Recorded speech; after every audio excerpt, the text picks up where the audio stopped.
Ridley Scott is back with another historical epic, Napoleon, starring Joaquin Phoenix. Is it any good or a disappointment? Let's talk about it.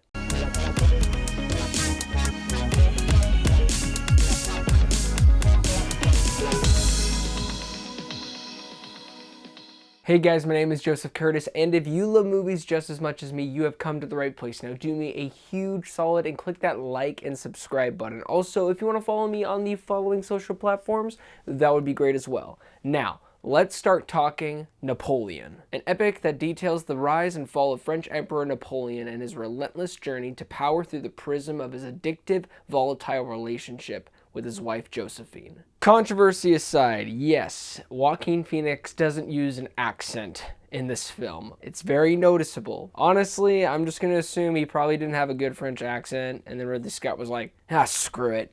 Just talk like how you normally do, Joaquin. Moving to that part specifically, performances are spectacular in this. Joaquin Phoenix, I mean, he doesn't really miss a beat. He plays the insecure, rageful Napoleon Bonaparte to a perfect T. Just from the little research that I've known about this big piece of our history with the character of Napoleon, he does a splendid job bringing this character to life. With that character is also Vanessa Kirby, who plays his wife, Josephine Bonaparte, in a performance that is really seductive, manipulative, and also vulnerable. She carries it all and almost outdoes Joaquin Phoenix. I think personally he is the better performer in the film, but Vanessa Kirby is also amazing in this. She does carry herself in this manner where you really want to see how far this relationship can go into chaos, and it does. They do not mix well with each other. It is a very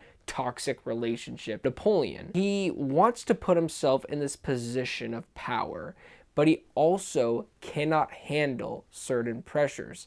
Some of them are from his wife, but also on her part, she is also very, very bad news. She cheats, she lies, she manipulates her husband in multiple different various ways. Quite disturbing at times to see a relationship unfold the way it does. It's not how love is supposed to be, but hey, this was their relationship, and Ridley Scott is doing, I guess, his best to put that on the screen for us. And that's the interesting thing about their relationship. Yes, the performances are great, but what about the story? What about the pacing? And that's the thing. This movie is a bit disorienting at times, where it has a very fantastic first 30 minutes. And then the movie gets bogged down with these jump cuts of 1803, and then all of a sudden it's 2 years later to 1805, and then it's 1810, and you're like, what did I miss? I feel like I'm missing a significant piece to the pie right now. You have all these pivotal moments that Ridley Scott is trying to hit in a span of 2 hours and 40 minutes.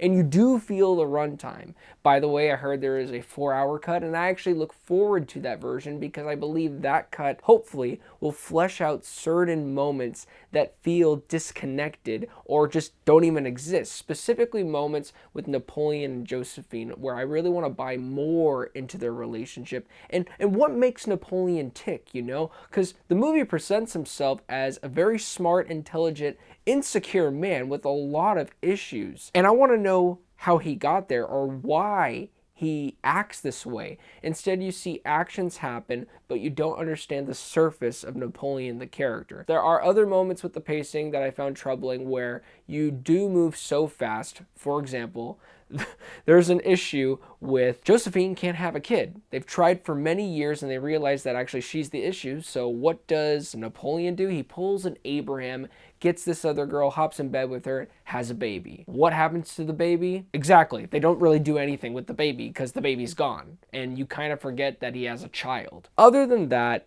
that was probably my biggest gripe with the film. But moving forward to the things that I loved, this is Ridley Scott at his epicness, where you get those big sweeping shots with the horses, the swords clashing, the rifles going off, the cannons booming through the other side of the army. Specifically one moment where a horse gets just blown right through the middle of their body. And yeah, it might not be for some people, but I really appreciate those moments that Ridley Scott goes for where people are screaming and crawling, their legs are blown off. Not for the sense of pleasure, like, oh, I'm getting so excited, somebody's dying right in front of me. But no, it's giving you a perspective of this is what war was like for them. He really pushes on the idea of there were so many people that died during these wars, especially within the credits, where you fully realize how crazy Napoleon was. Yes, he was brilliant, but his pride got in the way of his brilliance and his strategies. He overlooked things